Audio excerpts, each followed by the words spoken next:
ଅନୁବାଦ ପ୍ରକରଣ ମାନେ ଭାଷାକୁ ସମୃଦ୍ଧ କରିବା ପାଇଁକି ଅନୁବାଦର ଆବଶ୍ୟକତା ରହିଛି। ଅର୍ଥାତ୍ ଅନୁବାଦ କହିଲେ ଆମେ ଟ୍ରାନ୍ସଲେସନ୍ କହିପାରିବା।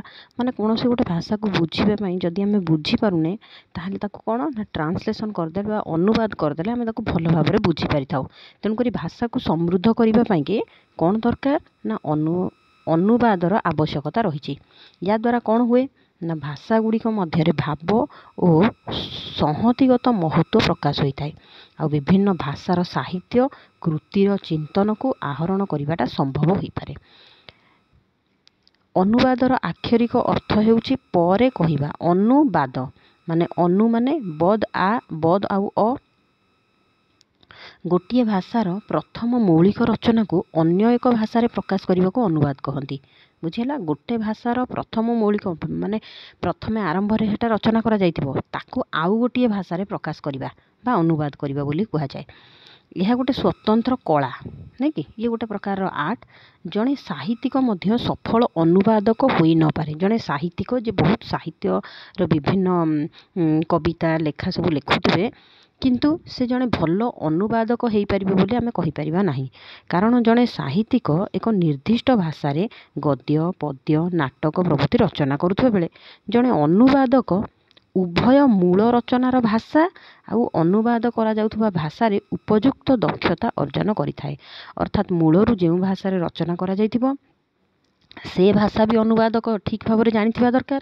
ଆଉ ଯେଉଁ ଭାଷାକୁ ସେ ଅନୁବାଦ କରିବ ସେ ଭାଷାରେ ବି ତାଙ୍କର ଉପଯୁକ୍ତ ଦକ୍ଷତା ଥିବା ଦରକାର। ସପୋଜ୍ ଜଣେ ଇଂରାଜୀ ଭାଷା ଜାଣିଛି, ଇଂରାଜୀ ଭାଷାର ପୁସ୍ତକଟିଏ ପଢ଼ିଲେ ତାକୁ ଅନୁବାଦ କରିବେ ଓଡ଼ିଆ ଭାଷାରେ, ତାମାନେ ତାଙ୍କର ଇଂରାଜୀ ଭାଷା ଏବଂ ଉଭୟ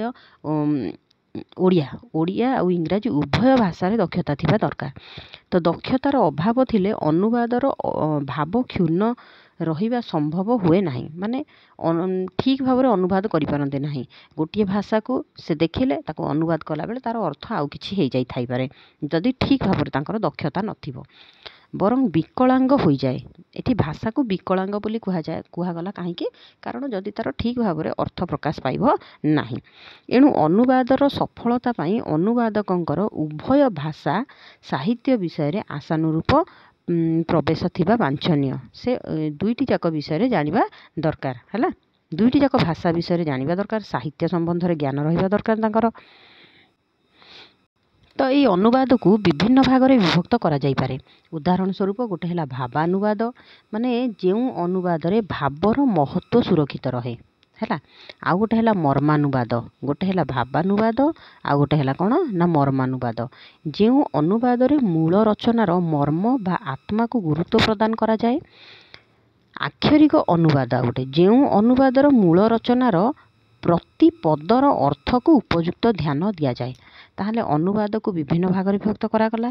ଏକରେ ହେଲା ଭାବାନୁବାଦ, ମାନେ ଯେଉଁ ଅନୁବାଦରେ ଭାବର ମହତ୍ତ୍ୱ ସୁରକ୍ଷିତ ରହେ, ମାନେ ଠିକ୍ ଭାବ ଗୋଟିଏ ଲେଖାରେ ଯାହା ଭାବ ଥିବ ତାକୁ ଅନୁବାଦ କଲାବେଳେ ତାର ଭାବ ଯେମିତି ସମାନ ରହୁଥିବ। ଆଉ ଗୋଟେ ହେଲା ମର୍ମାନୁବାଦ, ମାନେ ଯେଉଁ ଅନୁବାଦରେ ମୂଳ ରଚନାର ମର୍ମ ବା ଆତ୍ମାକୁ ଗୁରୁତ୍ୱ ପ୍ରଦାନ କରାଯାଏ।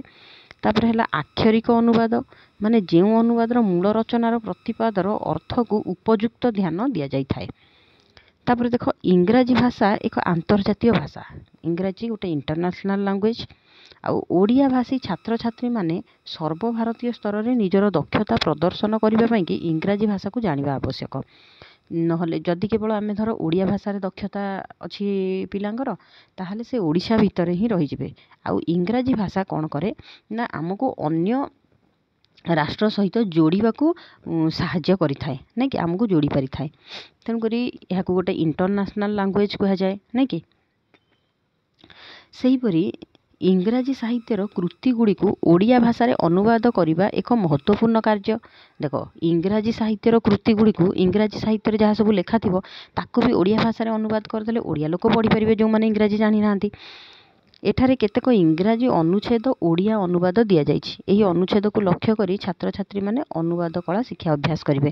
କିଛିଟା ଦିଆଯାଇଛି, ତାକୁ ଦେଖିକି ତୁମେ ଅନୁବାଦ କରିବ।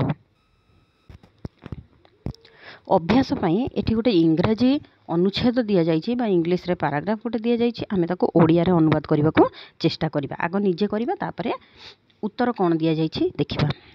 ପଣ୍ଡିତ Ishwar Chandra Vidyasagar was born in 1820 AD।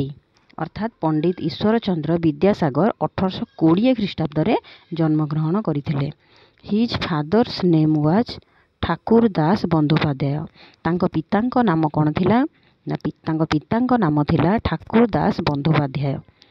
He was an inhabitant of Birsingh in the district of Midnapore.